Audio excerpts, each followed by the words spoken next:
Hello, everyone, and welcome back to the world's best investing podcast. Today, I want to continue talking about why I believe that HIMS is a trillion-dollar company in the making.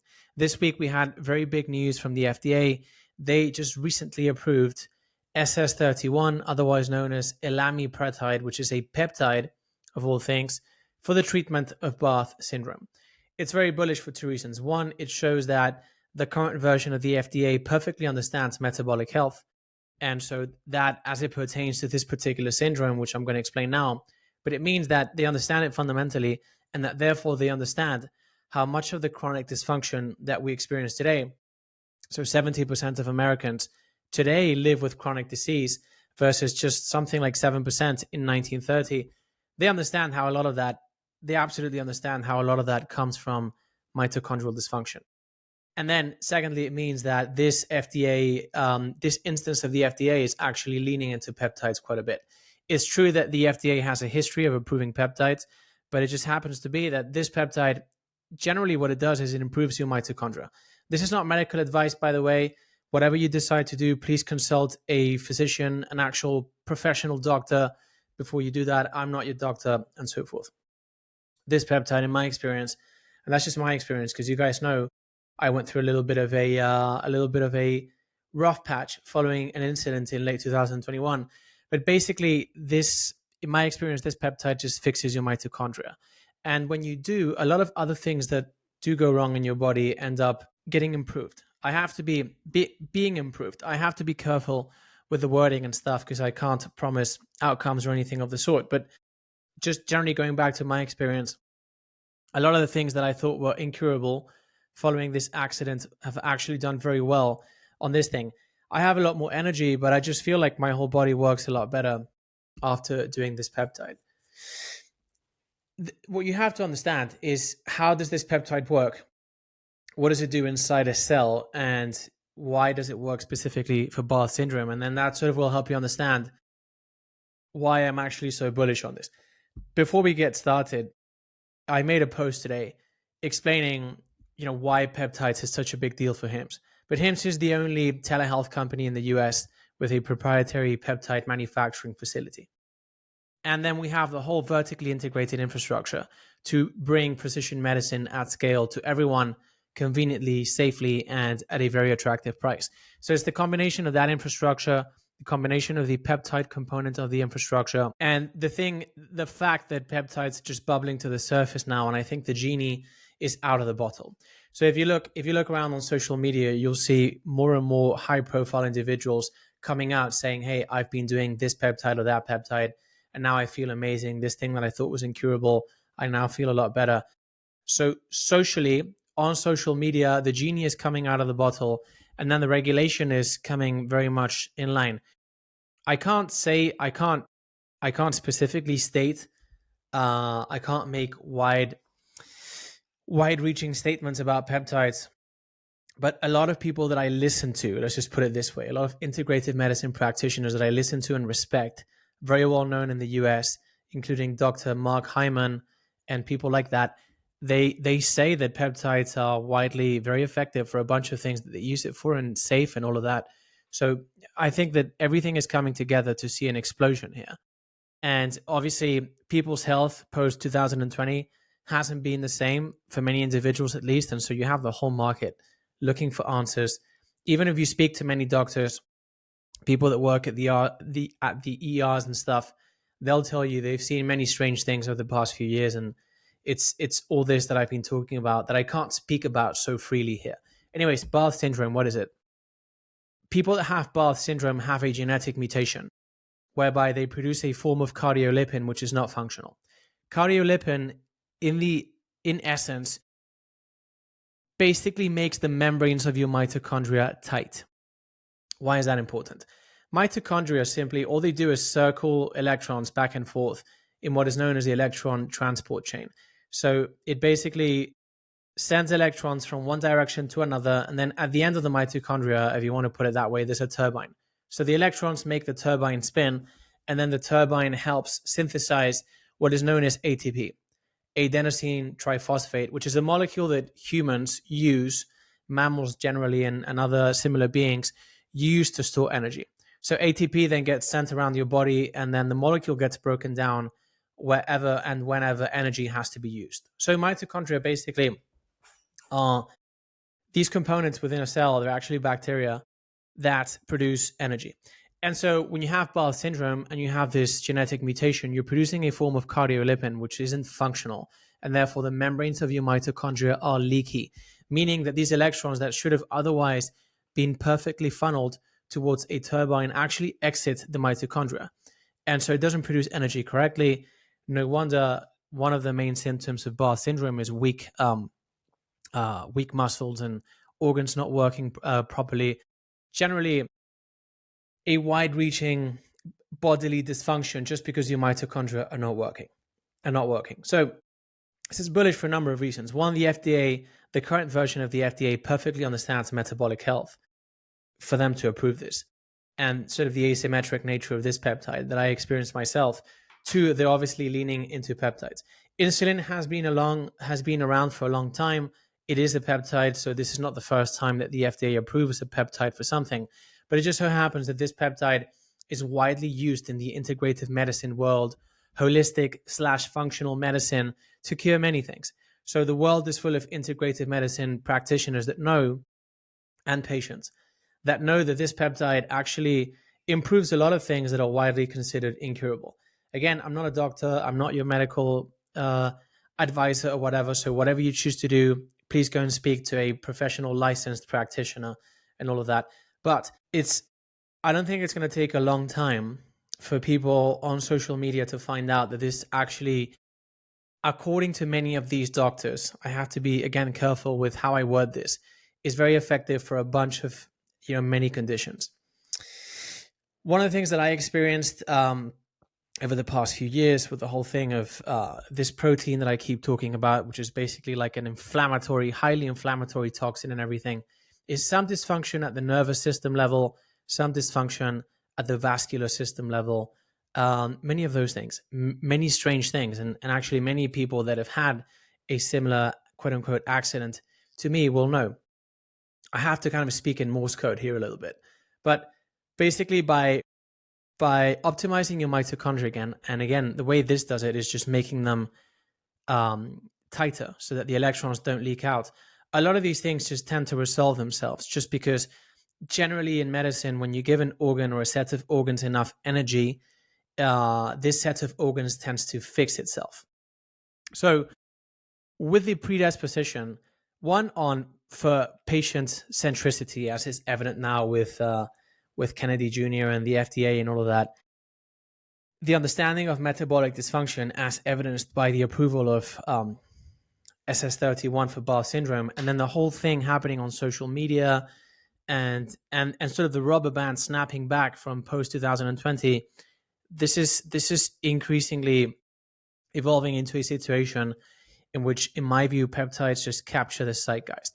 We've already seen it. It's already happening with a lot of fitness influencers and Hollywood actors in the 50s and 60s looking absolutely wonderful, like Matt Damon and Brad Pitt and all of that. People know something is up. It's not just testosterone replacement therapy, which is obviously now live for HIMS and other stuff. There's a lot of this because looking good and feeling good is a multifactorial problem. Your body makes around 20,000 peptides, and as you age, your body stops making them. And that's how you lose function and vitality and all of that. So the business that HIMS is setting up to bring to the world here is, as I've said many times, not dying as a service, whereby if you have precise real-time data on what's happening inside your body at the molecular level, you're able to understand what molecules to then insert to prevent illness. And on today's thread that I posted on X, I quoted Andrew Dudham's, so HIMS' CEO's, remarks during the Q2 2025 earnings call. And he's saying everything that I've been saying now for over a year now, which is basically, yes, they started out as we jokingly say, a boner pill company and everything, but they now increasingly have the infrastructure in place to bring preventative/precision medicine to everyone safely, conveniently, at an attractive price. And that largely hinges on peptides, at-home testing services, and all of that. So as I was saying, the combination of precise molecular understanding, precise understanding real time of what's happening in your body at the molecular level, and then just the ability to modify that quote unquote proteome in real time to prevent illness in the first place. So this was a really interesting advancement. Simultaneously, you have a lot of doctors sort of criticizing these things.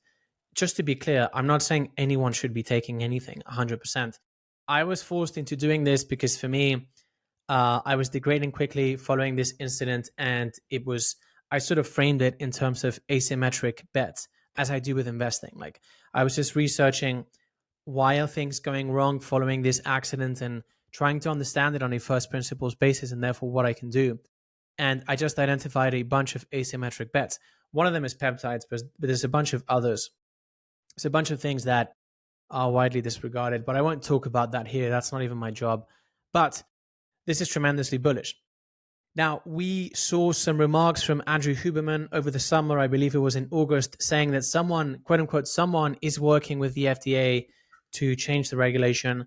He said he believes that the regulation is going to quickly flip in favor of these molecules. So this is a probabilistic thing. In investing, there's never a guarantee. If there was a guarantee of making money, well, it just wouldn't be real life, obviously. So there's no guarantee that HIMS is going to evolve into a $1 trillion company, but just the unique infrastructure to bring precision medicine at scale to the world, and then this thing that's bubbling underneath the surface makes me believe. I think we're going to see an AIP kind of moment in the next year or two, whereby everyone just wants to go on peptides, and basically no one else but HIMS has the infrastructure to deliver that at scale. Then, over the long term, I mean, the full promise of not dying as a service, as a subscription business, well, firstly, that would be the most valuable subscription service on earth. It doesn't have to go to the full extent of making you immortal. Obviously, as far as we know, that is not possible with today's technology. But if it makes you, more muscly, smarter, sleep better, improves your mental health, improves your skin, improves your digestion of life, and so forth, say $999 per month, well, everyone's going to want it. So it doesn't have to go all the way to not dying as a service, but the term is sort of illustrative of what I think is being built. In the Q2 2025 earnings call, CEO Andrew Dudum already was manifestly talking about the idea, of bringing to the market AI doctors, coaches, fitness experts that obviously can work around the clock, are absolutely personalized, don't have to sleep, eat, rest, or they don't complain or have any political orientation or any of that. So this is the value creation process, to me, goes way beyond what I think is going to be an explosion, firstly, in this category of molecules. I've talked many times about how I think in terms of subsequent inflection points when I think about an investment idea. So when I first went long AMD over a decade ago now, I understood that chiplets were just going to yield more computation per dollar across the board. You've seen how that paid off with Intel first, and now we're actually seeing it pay off with NVIDIA. Those are two subsequent inflection points. I see the next one coming, which is basically AI at the edge, which has nothing to do with NVIDIA or Intel for now. And so that's truly why I think about holding a company for decades if possible. Obviously, what you want to do is make the most amount of money with the least amount of work possible. And so if you have that sort of philosophy, it's not always going to work, but it's sometimes it's going to yield tremendous returns over the long term. So as has been the case with AMD here, I am seeing many inflection points into the future, not many, but a bunch of them for HIMS. One of them is what's going to happen now. And then secondly, if they truly do manage to deploy precision medicine at scale and they have all this data, then they can birth an AI that's, as I was saying, and as Andrew mentioned in the last earnings call, effectively a 24/7 AI doctor, and just variants of that doctor for whatever you want it to be. You can have it be a nutritionist, a fitness coach, a psychologist, many things. And competition there will happen at the edge, right? Because other players will perhaps have more data on psychological treatments, so therapy, and so they'll be able to create a better AI model. But the data these guys will have is what molecule. I mean, the answer The question this model will be able to answer better than anyone else is, what molecule do we put inside this patient now to avoid illness? And do that sort of longitudinally over time as the patient gets older, as he or she may change the lifestyle, as he or she may change location, all of those things. So multifactorial, longitudinal, and just answer that simple question, and then be able to deliver that molecule in a way that's safe and effective, and constantly be picking up feedback on what's happening inside the patient's body. So should HIMS really go through this inflection point that I think we're going to see over the next 5 years, which, as I've said many times, I think takes them to a roughly $2,000 per share intrinsic value, not trading, because you never know what can happen, but intrinsically, I think it's going to be directionally very correct. Should that happen, the next inflection point wouldn't be too far away, and perhaps it could even happen simultaneously, in that once you have that infrastructure that's hard enough on its own to replicate, but then simultaneously, as AI models continue improving, all you have to do is just plug the frontier model that you may have by then available in the market, say in the year 2030, and automatically you have a doctor that surpasses 99.99% of other doctors. And you're able to sort of have that doctor work in a personalized manner for millions of subscribers across the globe at a price that just traditional doctors cannot absolutely match. So those two inflection points I think are very interesting. Now, taking a step back, should say Democrats win the elections, the next one, and then all of this just rolls back. Well, there's two observations there, which is one, if HIMS does scale as I believe it will by the time the next elections come, I believe it'll have enough money and enough everything to sort of be able to defend itself and carry its own weight. But then what this management team has demonstrated is the ability to navigate the regulatory landscape as is at present very well. And what I've realized is that these guys actually are constantly making asymmetric bets that they believe have a reasonable chance of paying off. And that if it doesn't really matter. Let me explain. The peptide facility, we don't really know how much they bought it for, but obviously not enough for it to make even a meaningful dent in the balance sheet. However, this peptide manufacturing thing plugged into their infrastructure does position them for considerable upside. So that single purchase could yield the current market cap many times over, even over the next 2 to 3 years. So it's not a matter of them being able to time the regulatory landscape. Rather, they're sort of assessing probabilities of in which direction or combination of directions the regulatory landscape is, and they're sort of able to allocate capital in order to maximize the expected payoff over the ensuing years, essentially. So if this does roll back in the regulatory sense, I believe these guys would actually manage the environment very well, as they've been doing to date. Then secondly, what I think is going to happen, and this is sort of the fundamental aspect on which these two inflection points, this thesis hinges on, and that's that consumer expectations, I believe, are going to be fundamentally redefined. So if you look at the history, even the near history of the US healthcare market, it's fundamentally not patient/customer centric. And it's a monopsony in that there's only really one buyer, which is the insurance companies. And so ultimately that just yields chronic inflation, which I think is actually quite a good term, chronic in this case, because it goes with chronic illness hand in hand. But so this is really the first instance of patient centricity, and to date, and again, I have to be very careful. I have to be broad, and I just have to say it again. I'm not a doctor. Please do not ever consider taking medical advice or even financial advice from me. I'm just a private investor. But to date, it's been the case that side effects were quite a considerable, they're a very prominent part of patient-practitioner interactions. And they can be serious, very serious.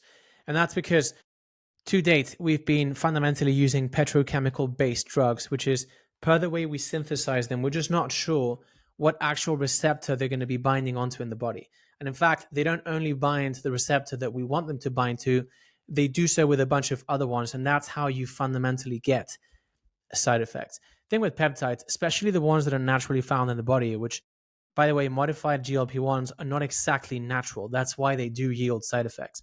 Thing with the natural ones like thymosin alpha-1 and a bunch of other ones is that we know exactly what receptor they're going to bind onto or what combination of them, and they do specifically just that. They don't have toxicity in that. They don't bind to other receptors. Again, I can't say this broadly, so take this with a grain of salt. This may not apply to every single peptide that others understand as natural and so forth. I'm just saying, if you take a step back, that's the fundamental shift that we are seeing. And that is why peptides are bubbling on social media. That's why everyone is talking about them now. That's why you have all these high profile individuals saying, whoa, this is kind of miraculous. This fixed that. And this other one fixed this other thing. It's because the way these molecules interact inside the body is fundamentally different. And that together with obviously the whole patient centricity thing that HIMS is bringing to the market is what's going to redefine customer expectations permanently. So even right now, this is a partisan thing, as was the case with, the safe and effective stuff. And it's always a partisan thing in the short term. But then in the long term, it's like you want your loved ones to be healthy regardless of your political ideology. It's not true for people that are on one end of, on one extreme end of the spectrum, apparently, speaking for Spain right now and all of that. But it's like once you have customer expectations redefined like that, you really just can't go back. It's a little bit like Uber and taxis. Just imagine having to go back to a full 100% taxi-driven lifestyle when trying to move around the city. It's something that wouldn't only harm if say regulations were to go right back to where they were in that moment. It wouldn't only harm Uber and analogous companies like Lyft and stuff. It would just harm the city itself, the politicians taking those decisions. It would have a rather negative impact for many stakeholders involved. And so although this, look, I understand that this seems a little bit alien, like these molecules, you may have never heard of them. I certainly hadn't a year ago. By the way, I'm so glad I did. So it seems very alien, but if you look into the history of these molecules, it's just not your typical story of trials and stuff. I'm not going to use the specific terms. I'll let Bobby Kennedy do that, the Secretary of Health. But it's different. We really are looking at a scenario in which all of a sudden there could just be an on switch, and the regulatory landscape just shifts very quickly to favor these things. So you rarely find an investment scenario in which you have all these factors which are about seemingly always talking in terms of probabilities, but you rarely find an investment idea in which all these huge gigafactors are about to come together and produce this radical shift in customer expectations and in just industry-wide in terms of how actual value is created. I've talked about this many times, but value is accruing to the network in pretty much every single industry. It's not really whether you can turn the screw, is how do you turn the screw exactly in order to maximize value per dollar invested. That's happening across the board. So any Web 2 platform that has taken over the top of funnel for the respective industry has all the data that the rest of the industry needs to perform that kind of logical operation, which is, how do I do things to actually maximize, optimize outcomes? Here, the same thing is happening. So basically the point is, I think there's really no going back. This company has to be stopped now in the next 2 to 3 years. Otherwise, I think this is largely a winner takes all scenario. I think that this redefines customer expectations forever.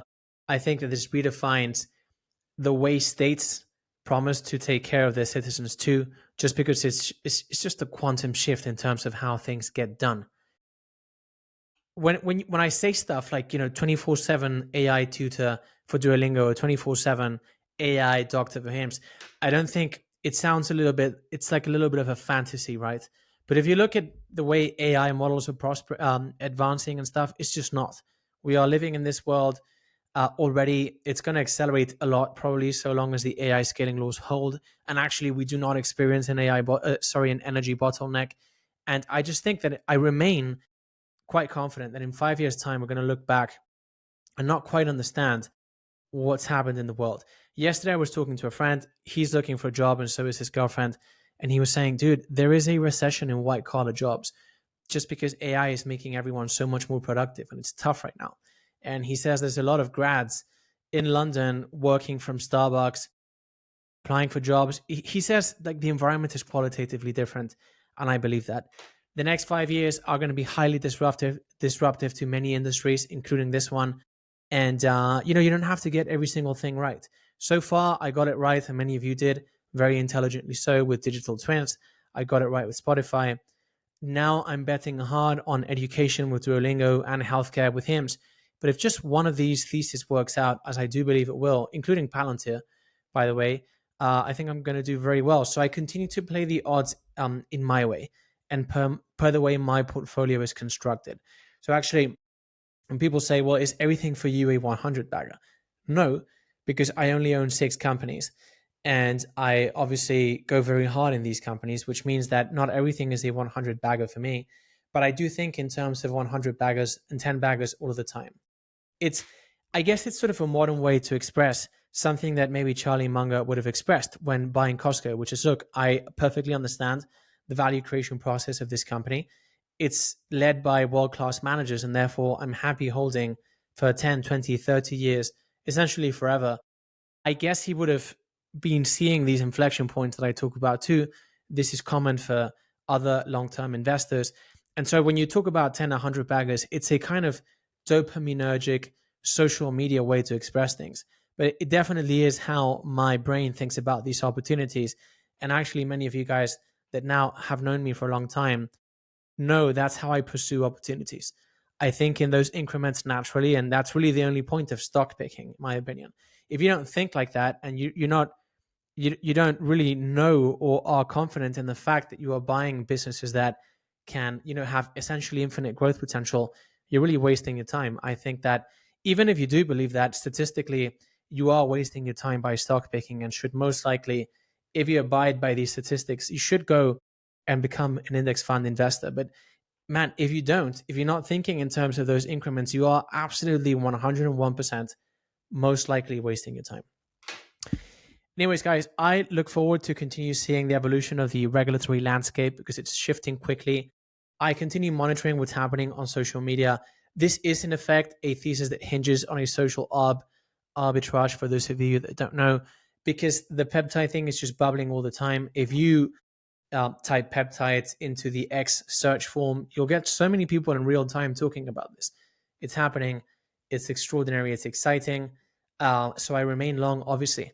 You guys, many of you, just before capping off, many of you guys say you want proof of my investments. Look, if you want here to see me doing this live with Palantir and Spotify, for example, as many individuals have seen me on X and on Substack before I open up this channel, now you get to see me doing this live with HIMS and Duolingo. So again, guys, thank you very much for joining me. If you enjoyed this update, could you please share this video with someone who you think will enjoy it? These deep dives and updates are for free, and so the only way this grows is with your help. So thank you very much in advance. Take care and see you next time.